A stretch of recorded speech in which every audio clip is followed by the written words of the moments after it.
Yes, good morning guys. Next अपन शुरू करते हैं टॉपिक अपना जो कल छोड़ा था अपन ने। आज अपन उसके आगे से स्टार्ट करते हैं। हालदार साहब का वही क्रम, वही सिलसिला जैसे चलता आ रहा था वैसे ही आगे चलता जा रहा था। सिलसिला वही चल रहा था, लेकिन अब स्थिति में कुछ बदलाव आ गया था। और वो बदलाव क्या आया, किस तरह से आया, वो हम आज पढ़ते हैं। फिर एक बार ऐसा हुआ कि मूर्ति के चेहरे पर कोई भी कैसा भी चश्मा नहीं था। उस दिन पान की दुकान भी बंद थी, चौराहे की अधिकांश दुकानें बंद थीं।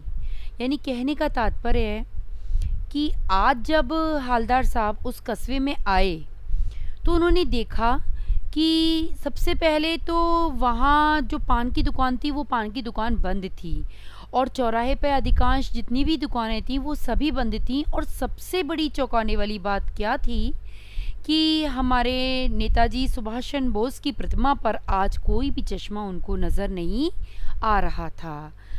तो इस बार वो चले गए, लेकिन फिर आगे क्या हुआ देखते हैं हम। अगली बार भी मूर्ति की आंखों पर चश्मा नहीं था। हालदार साहब ने पान खाया और धीरे से पान वाले से पूछा, क्यों भाई, क्या बात है, आज तुम्हारे नेताजी की आंखों पर चश्मा नहीं है। अब जब वापस हालदार साहब 15वें दिन अपनी कंपनी के काम से उसी कस्बे में आए तो इस बार कस्बे में जो दुकानें थी वो खुली हुई थी और पान वाले की दुकान भी खुली हुई थी। लेकिन सामने सबसे बड़ी चौंकाने वाली बात क्या थी कि इस समय सुभाष चंद्र बोस की प्रतिमा पर चश्मा नहीं था। तो उन्होंने, उनके मन में वो चीज़ रह नहीं पाई, वो पान वाले के पास में गए और उन्होंने पूछा कि क्यों भाई, आज तुम्हारे नेताजी की आंखों पर कोई चश्मा नज़र नहीं आ रहा। जैसे ही उन्होंने पूछा, उनके पूछते ही क्या हुआ और पान वाले ने क्या जवाब दिया वो हम आगे पढ़ते हैं। पान वाला उदास हो गया। उसने पीछे मुड़कर मुंह का पान नीचे थूका और सिर झुकाकर अपनी धोती के सिरे से आंखें पोंछता हुआ बोला, साहब, कैप्टन मर गया। और कुछ नहीं पूछ पाए हालदार साहब। कुछ पल चुपचाप खड़े रहे, फिर पान के पैसे चुकाकर जीप में आ बैठे और रवाना हो गए सीधे। जैसे ही पान वाले ने अपने मुंह से इन शब्दों को कहा कि हालदार साहब, कैप्टन नहीं रहा, वह मर गया, और ये बात बोलते ही पान वाले की आंखों में आंसू आ गए थे। आंसुओं को पोंछने के लिए उसने अपने धोती के सिरे से अपनी आंखों को पोंछा। बस मानो उनके पैरों के नीचे से, हालदार साहब के पैरों के नीचे से ज़मीन निकल गई।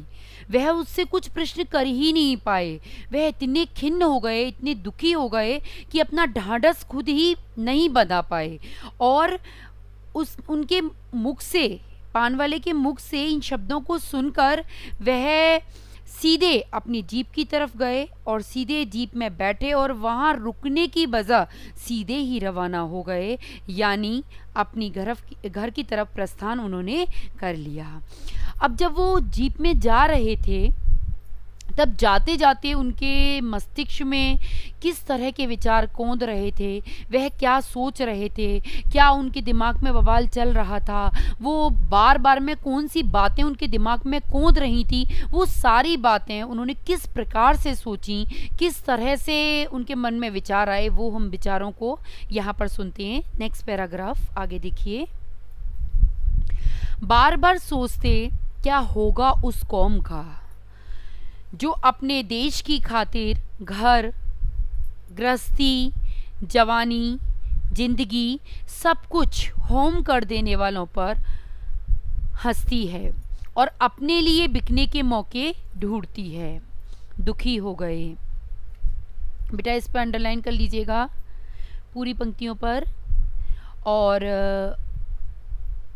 इसका आशय स्पष्ट करने के लिए आता है एग्ज़ाम में। मैं आप लोगों को बता रही हूँ, ध्यान से सुन लीजिए, फिर अपने तरीके से आप अपनी लैंग्वेज में लिखिएगा। होम का मतलब होता है सुहा कर देना, और आगे आशय के रूप में जो बताया गया है वो मैं आपको बताती हूँ। यानी कहने का तात्पर्य है, हालदार साहब ने क्या सोचा, वो सोच रहे हैं, उनके दिमाग में विचार आ रहा है कि ऐसे समाज में, ऐसे रहने वाले समाज में जो लोग हैं, जो समाज में अनेकों जात के, अनेकों कौमों के लोग हैं, अनेकों धर्मों को रहने वाले लोग हैं, उनका क्या, जिनकी सोच ऐसी है, उनका क्या होगा कि जो अपनी, ऐसे लोग जो कि अपने देश की खातिर अपनी घर को, अपनी गृहस्थी को, अपनी जवानी को, अपनी ज़िंदगी को, सबको दांव पे लगा देते हैं। और ऐसे लोगों के लिए जो लोग हंसते हैं, जो कौम हंसती है, उन लोगों का क्या होगा, क्योंकि ऐसे लोगों का समाज के अंदर कोई भी, उनका ना ही तो वर्तमान अच्छा होगा, ना ही उनका भविष्य उज्जवल होगा। जो लोग अपने देश में रहने वाले, अपने देश में जो अनेकों देशभक्त अपने देश के ऊपर शहीद हो गए हैं, अनेकों क्रांतिकारी जो अपने देश के लिए शहीद हो गए हैं, ऐसे महान लोग, ऐसे वीर लोग जिन्होंने अपनी जवानी, जिंदगी, अपनी घर गृहस्थी, अपने बच्चे, सब कुछ इस देश की खातिर होम कर दिया, इस देश की खातिर सुहा कर दिया, उन लोगों के लिए जो अपने मन की धारणाएं, अपने मन के विचार उनके लिए व्यंग रूप में रखते हैं, उनका मजाक बनाते हैं, उनकी हंसी उड़ाते हैं, ऐसे लोगों का जीवन किस तरह का होगा, यह बात अपने मन में वो बार बार में सोच रहे हैं और कह रहे हैं कि ऐसे लोगों का शायद ईश्वर कभी भी वर्तमान और भविष्य दोनों ही उज्जवल नहीं करेगा, क्योंकि ये लोग सिर्फ, ऐसे लोगों को सिर्फ अपने व्यापार को, अपने व्यवसाय को, अपने मान को, अपने सम्मान को बचाने के प्रचार प्रसार में लगना ही उनके जीवन का एकमात्र उद्देश्य होता है। उन्हें किसी से भी किसी भी प्रकार का कोई भी मतलब नहीं होता है कि कौन किस तरह से देश के लिए अपनी भागीदारी निभा रहा है, देश के लिए कौन किस तरह से अपना योगदान दे रहा है, कौन देश के लिए अपना सर्वस्व न्यौछावर कर रहा है, किस तरह से लोग देश के लिए अपने आप को समर्पित कर रहे हैं। उन्हें किसी से भी किसी भी प्रकार का कोई मतलब नहीं होता है। वे सिर्फ अपने पेट की आग को शांत करने के लिए, अपने व्यवसाय को बढ़ाने के लिए, अपना नाम बढ़ाने के लिए, अपने नाम का प्रचार प्रसार करने के लिए उसी में अपना जीवन व्यतीत कर देते हैं, और तो और दूसरे के हाथों बिकने के बार बार मौके ढूंढते हैं। तो इसी बात को उन्होंने आशय के रूप में समझाते हुए यहाँ स्वयं प्रकाश जी ने इन पंक्तियों को पूरी तरह से अपनी रूपरेखा में बताया है। आगे देखिए अब आप, 15वें दिन बाद फिर उसी कस्बे से गुजरे।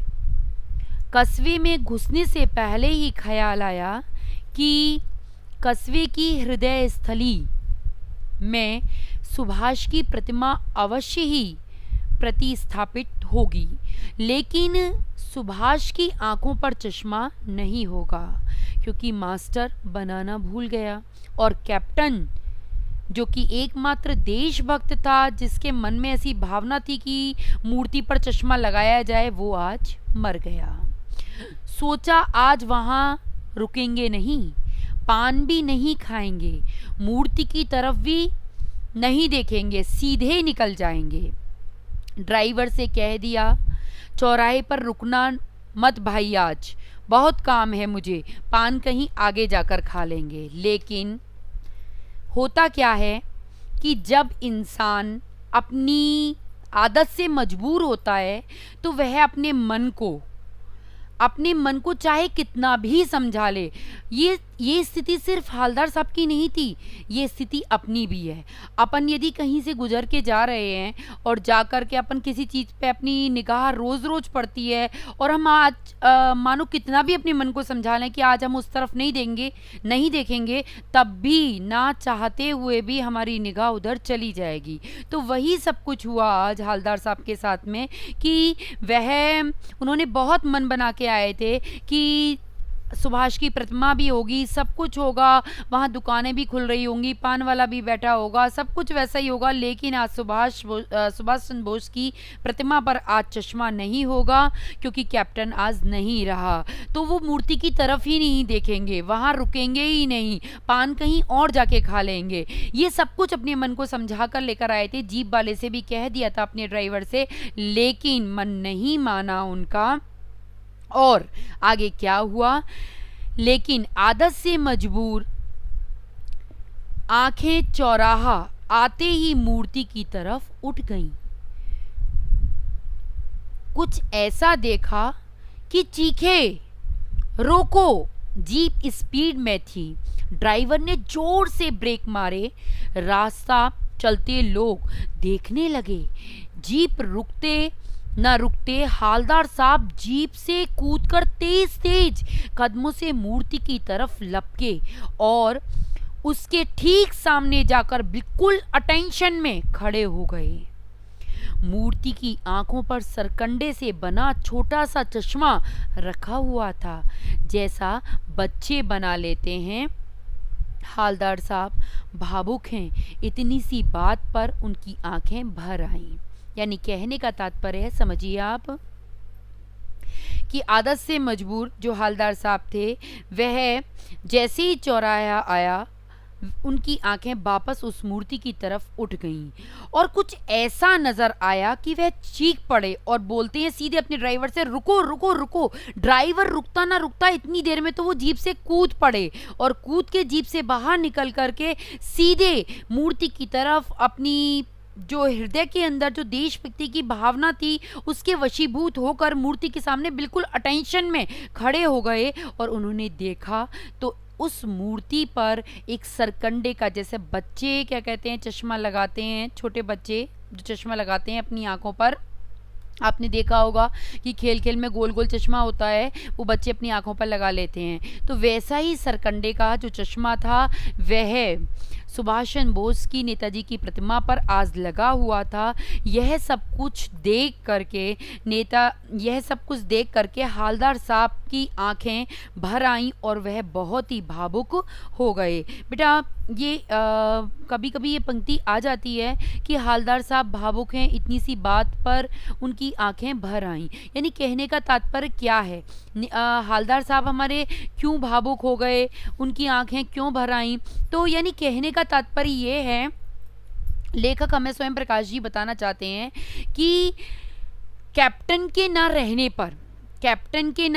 पर कस्बे के बच्चे ने या कस्बे के बच्चों ने नेताजी की मूर्ति पर सरकंडे का चश्मा लगाकर अपनी देशभक्ति की भावना को यहाँ पर उजागर किया है, उस देशभक्ति की भावना को व्यक्त किया है। दूसरा पॉइंट यहाँ बनता है कि हवलदार साहब इस बात से संतुष्ट हो गए कि कोई बात नहीं, कैप्टन मर गया, एक व्यक्ति मर गया, तो मेरे देश में जो आने वाली, जो भविष्य में आने वाली जो भावी पीढ़ी होगी या वर्तमान में जो पीढ़ी है उसके अंदर भी देशभक्ति की जो भावना है वो पूरी तरह से समाहित है। अर्थात आने वाली जो भावी पीढ़ी है वो भी देशभक्ति की भावना से भरी हुई है, अर्थात ओतप्रोत है। इन सारी चीज़ों को देख करके कि हमारे देश से कोई बात नहीं, एक व्यक्ति मर गया तो आगे आने वाले जो देश में आगे होने वाले जो व्यक्ति हैं और उनके बाद जो आने वाले व्यक्ति होंगे वो एक दूसरे से सीख लेकर के हमारे देश के जो महापुरुष हैं, हमारे देश के जो अनेकों योद्धा हैं, हमारे देश के जो अनेकों बलिदानी हैं, हमारे देश के जो अनेकों क्रांतिकारी हैं, हमारे देश के जो अनेकों शहीद हैं, उनके सम्मान में नतमस्तक होते रहेंगे और भावी पीढ़ी को इन सब बातों की प्रेरणा देते रहेंगे। ये आज चैप्टर अपना कंप्लीट हो गया बेटा। अब नेक्स्ट चैप्टर आपको इसके जो क्वेश्चन आंसर करने होंगे वो भी मैं आपको बताऊंगी और नेक्स्ट चैप्टर की अपन तैयारी फिर अब करेंगे। ओके।